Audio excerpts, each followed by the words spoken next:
Hola a todos, queridas oyentes, hermanos y amigos. Seguimos con el disfrute de nuestro alimento diario. Serie La Palabra de Vida, la comunión de vida y piedras vivas para la edificación. Título del tomo: Apresurar la venida del día de Dios. Autor Pedro Don. Título de la semana: La palabra profética y el juicio de los burladores.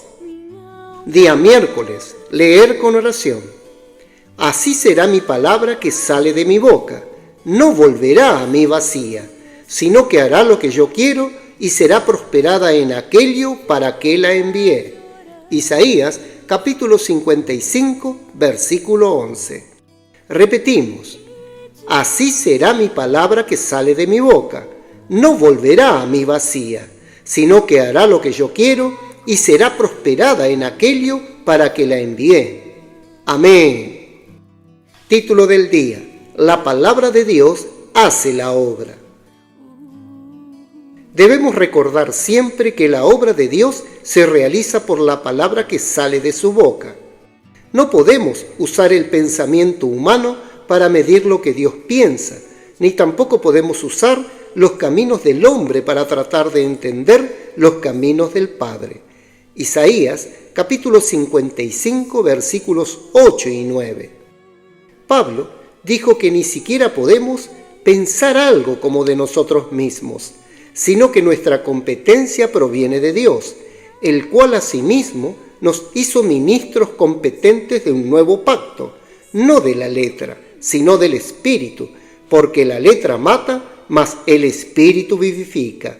Segunda de Corintios capítulo 3 versículos 5 y 6. Hoy ya no estamos en el ministerio de la letra, según el cual unos son buenos y otros son malos. Algunos son capaces y otros son incompetentes. En el ministerio del Espíritu, la capacidad humana no tiene valor alguno, sino que es necesario seguir al Espíritu.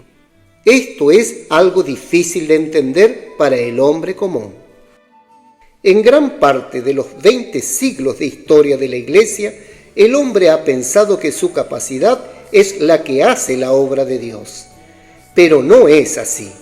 La obra de Dios se hace por su palabra, como leemos en Isaías. Porque como desciende de los cielos la lluvia y la nieve, y no vuelve allá, sino que riega la tierra y la hace germinar y producir, y da semilla al que siembra y pan al que come, así será mi palabra que sale de mi boca. No volverá a mí vacía, sino que hará lo que yo quiero y será prosperada en aquello para que la envié. Isaías capítulo 55, versículos 10 y 11.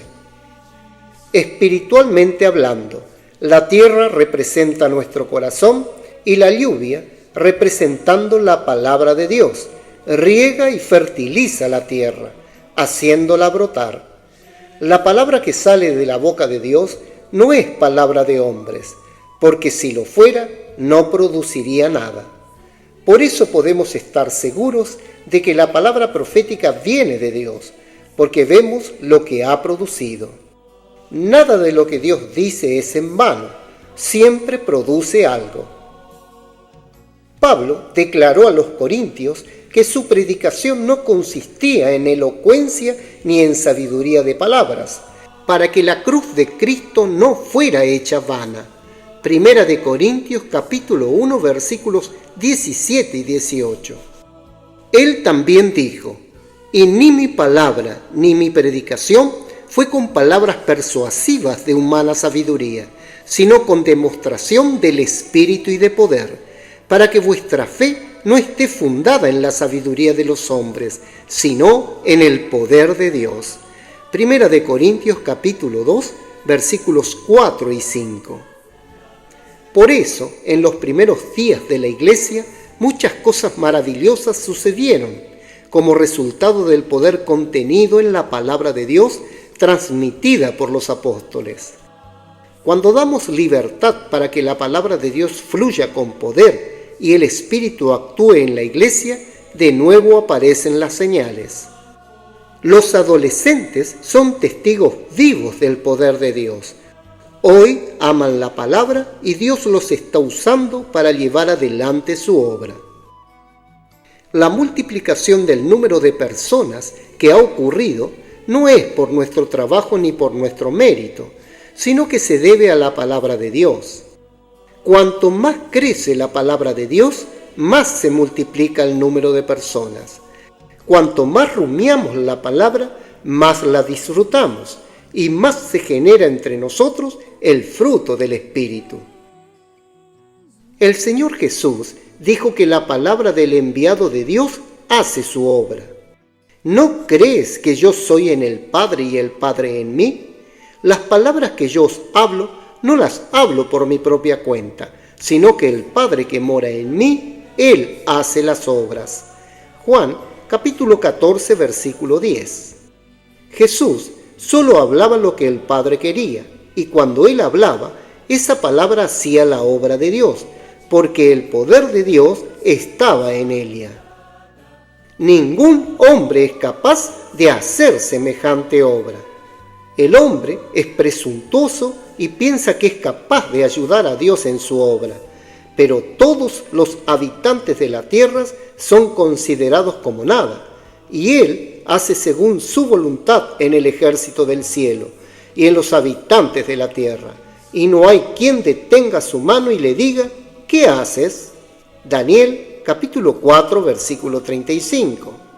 Aquellos que se burlan y ridiculizan la palabra profética están perdiendo el tiempo, porque Dios siempre hará que su voluntad prevalezca. El rey Nabucodonosor fue un rey poderoso, cuya grandeza llegaba hasta el cielo y cuyo dominio llegaba hasta los confines de la tierra. Daniel capítulo 4, versículo 22. Babilonia era el imperio más grande en esa época, y él era el hombre más poderoso. Sin embargo, podemos ver la sentencia dictada contra él en el libro de Daniel. Te echarán de entre los hombres, y con las bestias del campo será tu morada, y con la hierba del campo te apacentarán como a los bueyes, y con el rocío del cielo serás bañado, y 7 tiempos pasarán sobre ti, hasta que conozcas que el Altísimo tiene dominio en el reino de los hombres y que lo da a quien Él quiere. Y en cuanto a la orden de dejar en la tierra la cepa de las raíces del mismo árbol, significa que tu reino te quedará firme, luego que reconozcas que el cielo gobierna. Daniel capítulo 4 versículos 25 y 26. Todos necesitamos reconocer que el cielo gobierna, reina y domina. Todos estamos bajo ese gobierno. La iglesia no está formada por hombres sabios, poderosos o nobles. Primera de Corintios capítulo 1 versículo 26. Si así fuera, incluso podríamos pensar que Dios quiere usar la capacidad del hombre. Sin embargo, Dios no utiliza el poder humano. Él puede usar a cualquiera siempre y cuando tenga un corazón correcto. Por eso Dios escogió a los humildes y a los despreciados y a los que no son. Versículos 27 al 29. La historia de Naamán nos muestra esto. Era el comandante más poderoso de Siria, pero era leproso y no podía hacer nada al respecto. No obstante, una muchacha judía despreciada, esclava en su casa, dijo que había un profeta en Israel que podía sanarlo, y de hecho, Naamán fue sanado. Segunda de Reyes capítulo 5, versículos 1 al 15. De la misma manera, hoy Dios usa a aquellos que no son nada, a los despreciados, para reducir a nada a los que son. Nosotros, que anteriormente nos considerábamos hermanos adultos, crecidos, llenos de conocimiento bíblico, que sabíamos cuidar de la obra y de la iglesia, ahora tenemos que someternos a lo que el Señor ha hecho a través de los adolescentes. Ellos salen a predicar el Evangelio a través del ven y ve, y el poder del Espíritu y la energía de la vida están con ellos. Después de una corta salida, logran traer entre 15 y 30 personas a la reunión. Nunca antes habíamos podido traer tanta gente. Este es Dios mostrando su poder, usando a aquellos que no son nada, y el poder de Dios está en su palabra. Por eso Dios llama a hombres como Pablo, hombres que reconocen que la competencia no está en ellos mismos, sino que confían plenamente en el Espíritu y en la palabra de Dios. Amén. Querido oyente, escriba a continuación su luz en la palabra, dirección y amonestación de lo que recibió de la lectura de hoy. También ore y haga un grito de guerra basado en estos ítems, para que la palabra profética quede sedimentada en su corazón. Jesús es el Señor.